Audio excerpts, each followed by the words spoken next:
What's up, folks? Nate here at Two Wheel Dyno Works. We are back on the dyno today, just before one of our race weekends with our 2025 Yamaha R9, and this time we are testing the combination of the Giaccmoto V1 cams, the ram air airbox, the short and stepped velocity stacks, and the full acro exhaust, all with our custom ECU mapping perfectly dialed in to match, to see what that is going to provide us compared to the last time that we raced this bike.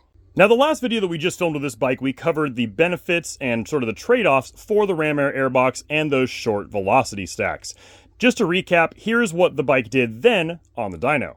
To the tire, on pump gas, again with the full acra, the ram air airbox, the stepped and short velocity stacks installed, and our custom ECU mapping to match, the bike made just under 117 horsepower and 67 pound-feet of torque. So the only real change to the way the bike sits right now compared to then is we reinstalled Chuck's V1 cams. And as we've shown previously, those cams are fucking magic. To the tire, on pump gas, the bike now makes 127 horsepower and actually just slightly less torque, about 66.88 pound-feet, which is completely fine. I do not care one bit about losses down here on a race bike. The 10 extra horsepower up there is all I care about. And you can see that with the V1 cams installed, the ram air kit installed, and the short and staggered velocity stacks installed, we're actually now running the rev limiter all the way out there to 12,000 RPM, because peak power isn't until about 11. Now, those of you who've been following along with sort of the build series and the different cam and intake and exhaust options we've already shown you on this bike will probably know that the torque seems a little bit low compared to where we had it the last time we had Chuck's V1 cams installed on the bike, and you are not wrong. Then we had the stock velocity stacks and the DNA Stage 2 intake, which we're still a huge fan of, installed on the bike, and it did make much more power much earlier in the rev range. But it did fall off quite a bit at the top end, and on the track, especially without ram air, you would absolutely see that in the acceleration curves, which dramatically slowed down around 145 miles an hour or so. So this is what that comparison looks like statically here on the dyno. I'll get to why I say statically in just a minute. But the red line is exactly as I just described. The full acra, the DNA Stage 2 intake, the stock velocity stacks, and Chuck's V1 cams, obviously with our tuning in place. It made much more power and much more torque sooner in the rev range. It also made more peak torque. You're talking about almost 70 pound-feet, which is fantastic on these engines. But when you're racing, or even really just doing a track day, you're never below about 8,000 RPM. Pretty much ever. If you're actually riding the bike at any sort of aggressive race pace or even a fast A-group pace of track day. These bikes are living up here. In fact, what we found is that most of the time, they were living right out here near the limiter. So, we are completely okay with trading all of this mid-range performance and bottom-end performance for just this little bit more top-end power. Now again, all of that is just with the bike sitting here statically on the dyno, which with the previous setup was completely fine. The bike has no ram air. You're not going to see a lot of AFR variance from sitting here on the dyno versus going down the straightaway to racetrack. But with the introduction of ram air, that is absolutely worth noting, because all of a sudden, we have to take into account variables that we cannot simulate here on the dyno. For example, even our very, very high output fans that I have now pointed straight into the inlet of this bike simply are not capable of simulating the 140, 150, 160 mile an hour airflow that's going to be shoving into that inlet for the now ram air box like it will on the racetrack. So the top end gains that we're seeing here on the dyno are actually quite a bit if not underrepresented in the graph that I just showed you there. We will be seeing significantly more top-end performance with the ram air airbox, and once we have some data on the track, I'll happily share what those mile-an-hour differences look like from the last time we raced it versus this coming weekend that we'll obviously be going out with the ram air airbox installed and those shorter velocity stacks. It's also worth mentioning that the power curve and torque curve are now a much smoother and more linear curve on both fronts. The torque curve is obviously much less wavy and aggressive here, all the way off the bottom and through the mid-range, and then follows pretty much the same curve all the way to about 11,000 RPM. The power curve is significantly more linear. You don't have any more of these peaks and valleys in here. It is just a nice, smooth curve all the way to 11,000 RPM, where it finally starts to taper off to about 12,000 RPM. So from a rider standpoint, the more linear curve does actually make it easier to ride around the track, because you can load up the throttle sooner on corner exit than you would be able to with the slightly more unpredictable power and torque curve. And the last big change, obviously, that we made here is pushing these out to 12,000 RPM. I've done some more testing with the superbike engines for the Yamaha CP3s with some of the factory back teams.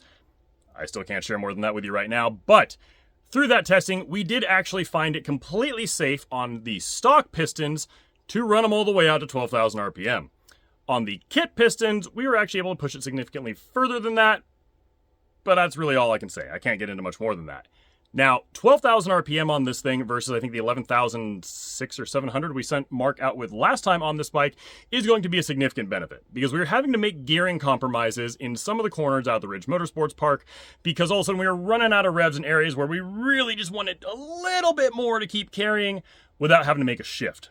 You run into this from time to time at various racetracks where you're making gearing changes that aren't exactly optimal to maximizing your drive, but you have to just so you're not having to grab an additional gear and all of a sudden lug it in a certain area.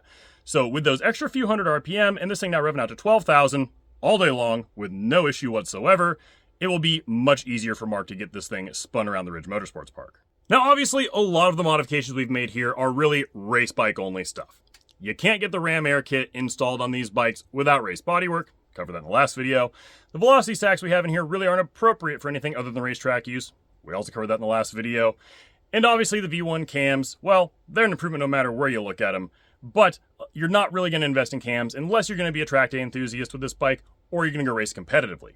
However, I'm still going to show you what the bike looks like right now compared to what it was bone stock. Because truly, in my personal opinion, I honestly think these are probably the way that Yamaha should release these from the factory, because finally, after all the work we've done to these, they look and make the power curve of a proper super sport race bike. The red line there is our bike bone stock on the dyno when we were done breaking it in, and blue is now. And you can see it doesn't even look like the same motorcycle. Literally everywhere throughout the RPM range there's improvements, and obviously at the top end, it's a completely different league of motorcycle than it was from the factory.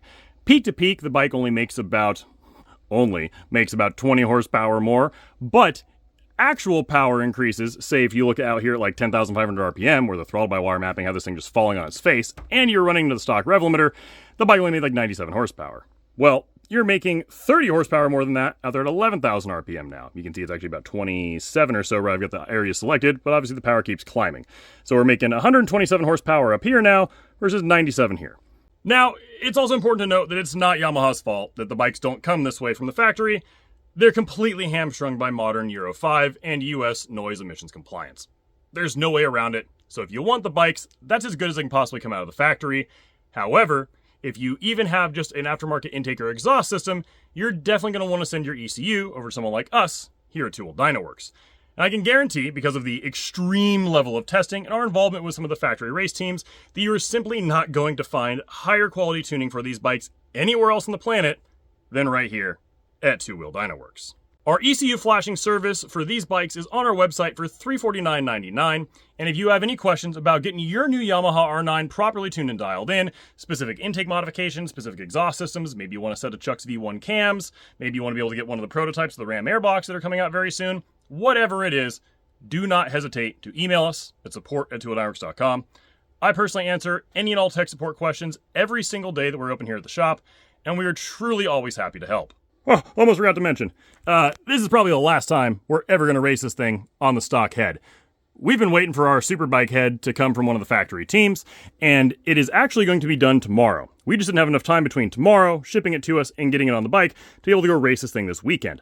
It's also beneficial for us to do the testing with the Ram Air and the velocity stacks in a configuration we've already raced before, which is with these cams, the stock head, and this exhaust. So we'll be able to provide the testing data for you folks for how this package improves mile an hour, which is really just adding the Ram Air and the velocity stacks, and then we'll get our superbike head on there for the next race that we've got next month. So if you haven't been already, be sure to follow along here on YouTube or Facebook, where we'll be sharing obviously the much bigger top-end performance improvements that we will have when our superbike head is installed next time you see this bike on our dyno in race configuration.